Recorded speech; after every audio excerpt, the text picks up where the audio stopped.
Gente, agora em agosto, a Lei Maria da Penha completou 15 anos e a campanha Agosto Lilás, então, surgiu e pretende alertar a população sobre a importância da prevenção e do enfrentamento à violência contra nós mulheres, em vários lugares do país. Segundo o próprio Instituto Maria da Penha, a violência doméstica teve um aumento de até 50% em alguns estados durante o período de isolamento social. E como eu sempre falo, esse é um assunto que não deveria sair da nossa pauta, não sai da nossa pauta. E por isso mesmo eu converso agora com a advogada Karen Machado, que é especialista nos direitos das mulheres. Bem-vinda, Karen! Obrigada, Tata. Agradeço o convite, agradeço o espaço para falar sobre um assunto tão importante, e que atinge mais da metade da população brasileira. Pois é, porque aquilo que a gente sempre fala, se tem um assunto que a gente não gosta, mas a gente tem que falar, é sobre esse assunto, que a gente vê que várias de nós acabam sofrendo quietas e muitas vezes estão passando por um tipo que nem sabem que é violência, Karen? Com certeza. O primeiro passo é a mulher conseguir identificar e ter consciência de que ela está sendo vítima de um ato de violência. E, infelizmente, Tata, esse é um aspecto histórico, de anos, que remonta séculos aí, que a mulher é subjugada pela condição de gênero. Sim. Então, hoje a gente deu alguns passos, na luta contra a violência contra a mulher, mas ainda existe muita coisa que a gente precisa fazer, porque os números apontam, o número altíssimo de feminicídio. Santa Catarina, inclusive, tem um grande número de feminicídio, e não é só isso. A violência contra a mulher também conta com a violência moral, a violência patrimonial, a violência política, a violência sexual, a violência obstétrica. Então, são vários aspectos, várias nuances, de um mesmo assunto. Porque eu acho também, eu estou falando por achismo. E antes de começar o bate-papo, a gente quer deixar bem claro aqui que o fato da gente falar sobre a violência contra a mulher não quer dizer que a gente é contra os homens e tudo mais, mas a gente quer fazer esse alerta, principalmente para as mulheres que passam por isso. Algumas sofrem violência física, outras sofrem a violência psicológica, a violência patrimonial, que parece que chega mais, não é tão explícita, Karen? Eu acho que essas duas, assim, a moral, a psicológica e a patrimonial, apesar de não serem tão explícitas, causam imensos danos também, Com certeza, Tata. É que a violência física, como ela tem uma lesão, geralmente, a pessoa fica com uma marca roxa, com uma fratura, ou até mesmo a morte da pessoa, ela é mais chocante, ela é mais impactante no momento que a sociedade recebe a notícia. Mas os danos causados por outros tipos de violência, como tu citou antes, eles são tão devastadores quanto a violência física.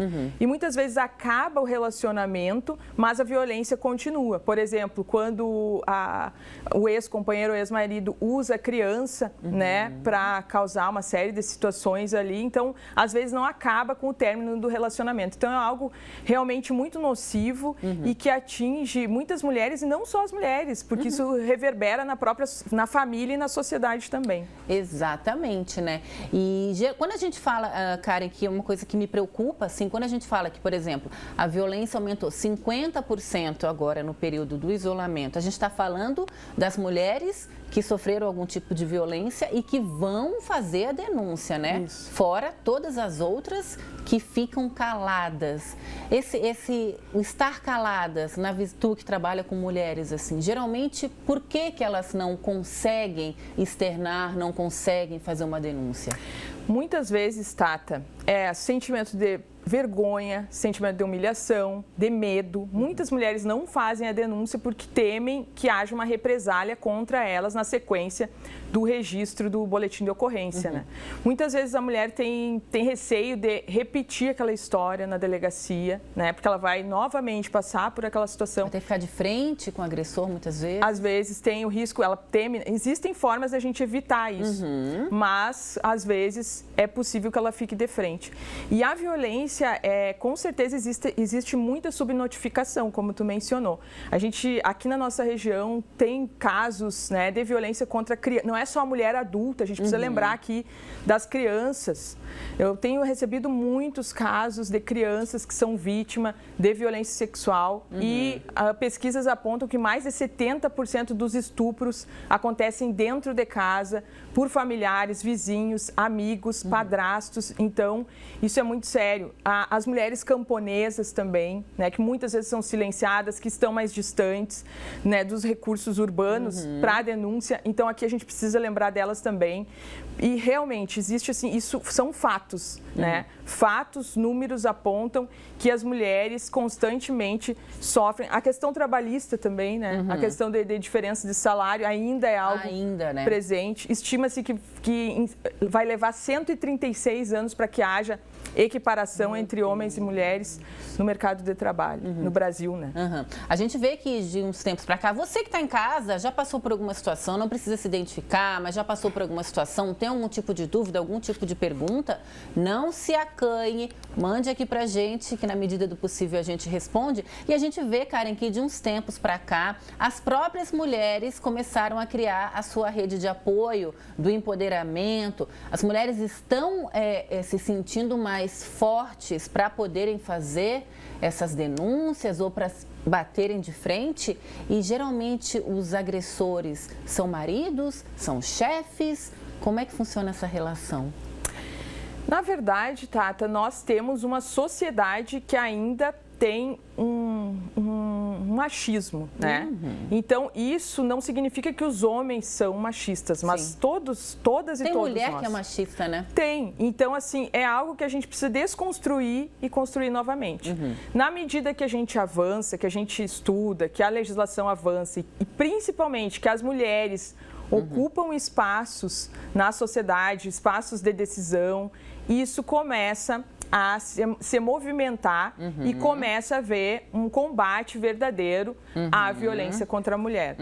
Mas como a gente conversou antes, o caminho ainda é longo e a gente percebe isso quando a gente observa a sociedade, as instituições públicas e privadas e percebe que não existem muitas mulheres nos cargos mais altos, nos espaços de decisão, né? E geralmente, e aí quem pratica o agressor? Quando a gente fala de violência doméstica, geralmente é o marido ou o companheiro ou o namorado, né? Mas quando a gente traz isso para outros aspectos da sociedade, essa violência se manifesta nos mais diversos setores, no ambiente de trabalho, na própria rua, né? Eu tenho certeza que todas as mulheres que estão nos ouvindo agora se identificam. É muito provável que todas as mulheres em algum momento se sentiram constrangidas com alguma fala, né? Ao transitar na rua, ao pegar um ônibus urbano. Enfim, são várias situações que as mulheres não deveriam estar passando, mas passam. Inclusive, chegou uma pra gente agora, ó, boa tarde, sou humilhada todos os dias, meu marido sempre falando, sou eu que te sustento, e muitas outras coisas que não consigo nem falar. Hoje tenho depressão, né, já tentei, infelizmente, tirar minha vida várias vezes, o que eu devo fazer? Olha, que bom que a senhora... Um grande beijo primeiro, né? Pela coragem, né? Sinta-se abraçada por nós. E o primeiro passo a senhora já deu, que é de identificar e se conscientizar. Então, agora tem que procurar ajuda, né? Tem vários lugares que a senhora pode procurar ajuda. Primeiro, na família, se tiver alguém, muito importante que saiba, né, que tenha, que aí começa a rede. As mulheres, existem várias redes de apoio, vários coletivos femininos que ajudam mulheres em situação de violência. Mas aí ela pode registrar um boletim de ocorrência, ela pode procurar uma advogada, ela pode procurar a Defensoria Pública, ela pode procurar o Ministério Público. Então, e eu fico à disposição para informar, para ajudar, dizer, ó, vai lá. E tem várias outras mulheres, várias outras advogadas que fazem isso diariamente. Então, assim, o que a senhora tem que fazer?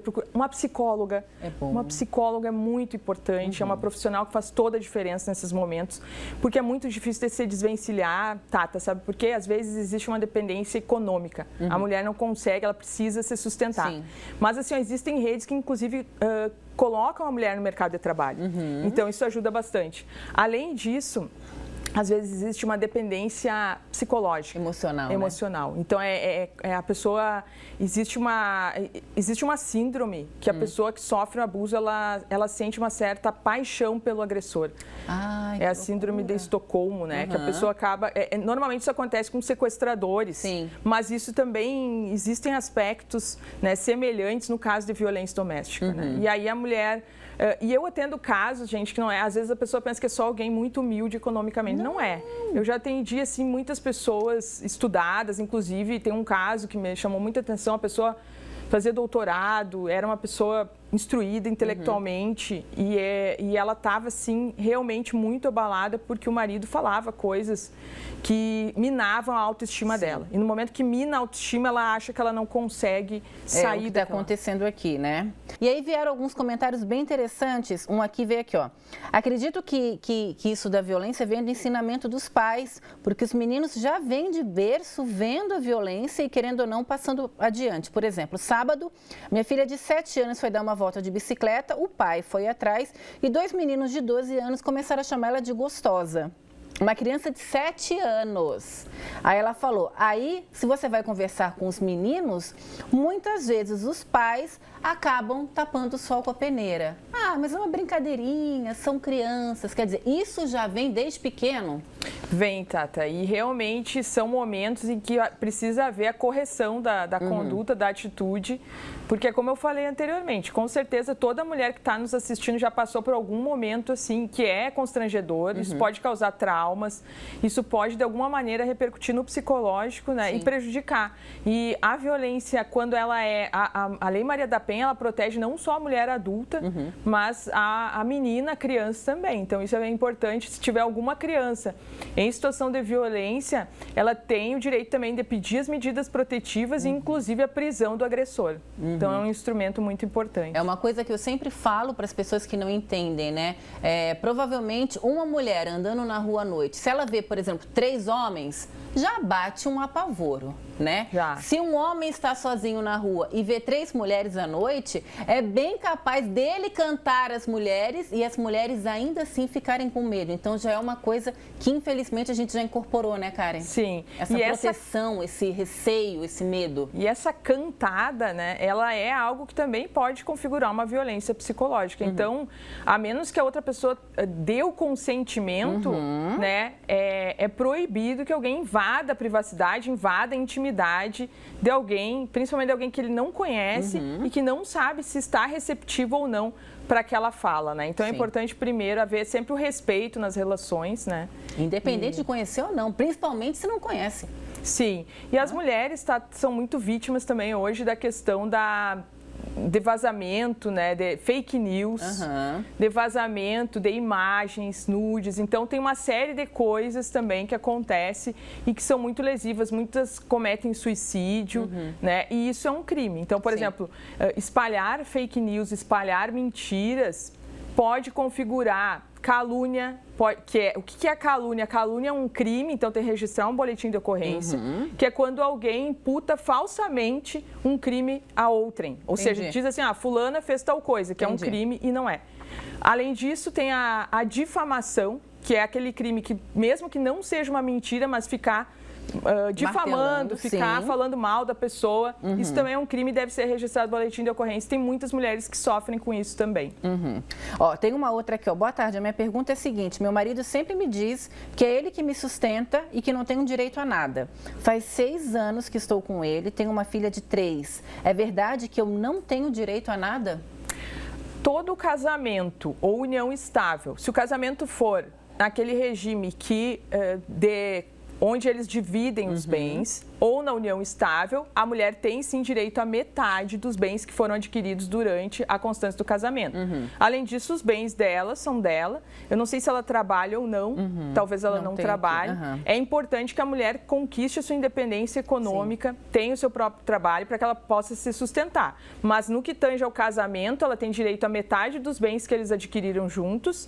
E se ela ficar com o filho, ela tem direito de receber a pensão para o filho e também tem direito de receber pensão pensão para ela, porque a gente tem muitos casos de casamento em que a mulher acaba não trabalhando, até mesmo por uma condição como essa que a gente está falando, onde a mulher é vítima de violência, e nesse caso, havendo divórcio, ela tem direito de pedir pensão alimentícia para ela, até que ela consiga se restabelecer no mercado de trabalho. Tu falou sobre independência financeira e quem acompanha o noticiário mundial viu que há cerca de 10 dias aí a vida das mulheres deu uma reviravolta no Afeganistão, né?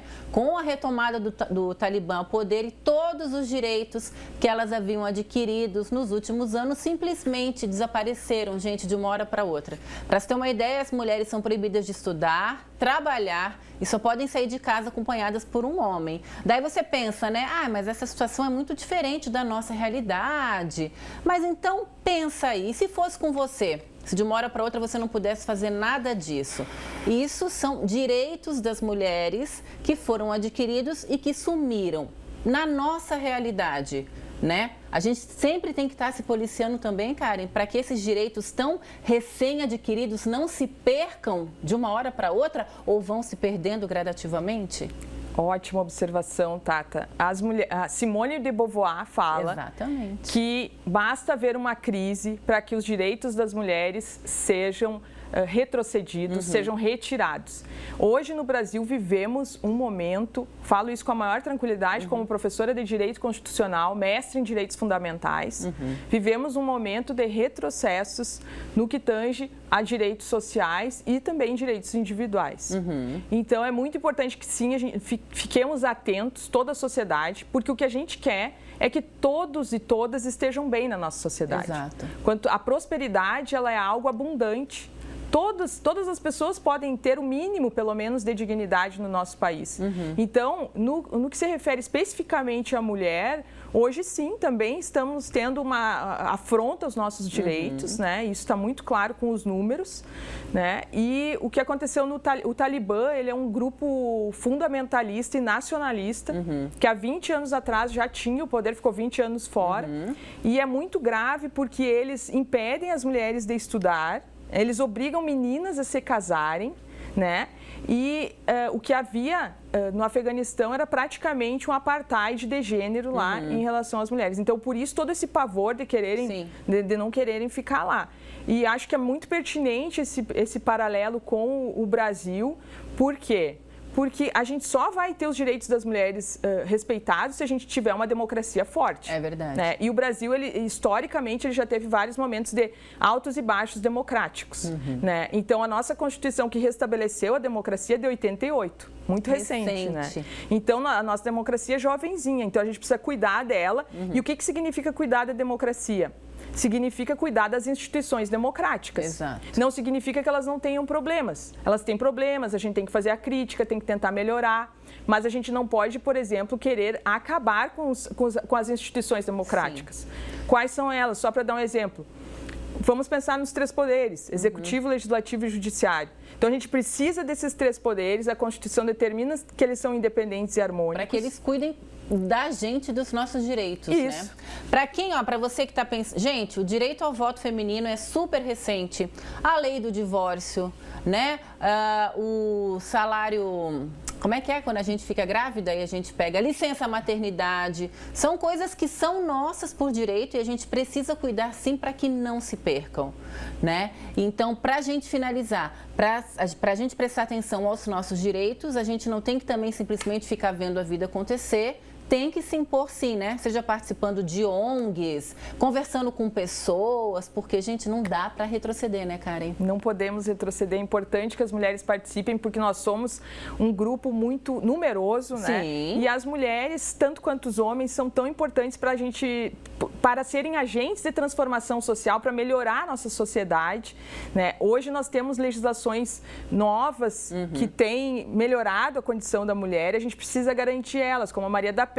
Recentemente, esse ano, a gente tem a violência psicológica tipificada como um crime. Olha! Né? Então, hoje, não só a violência física, a própria violência política também, no ano de 2021. A gente vai falar sobre isso também, em breve. Hoje é crime, Tata. Então, não pode criar obstáculos para a mulher, tanto a que já tem mandato, quanto a mulher que está se candidatando. Vamos lá, que está acabando. O assunto, quando é bom, passa muito rápido.